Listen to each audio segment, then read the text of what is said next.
मंडळी बघू शकताय, ही खूप सारी कोथिंबीर आहे, खूप. तर ही आता स्वस्त आहे तोपर्यंत आपण घ्यायची आणि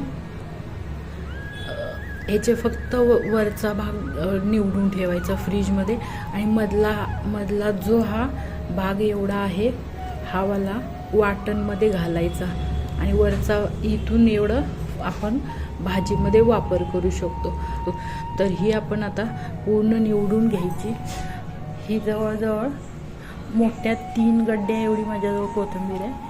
ही आपण आता अगदी 2 ते 3 महिने पुढचे पुरेल एवढी ती कोथिंबीर आहे.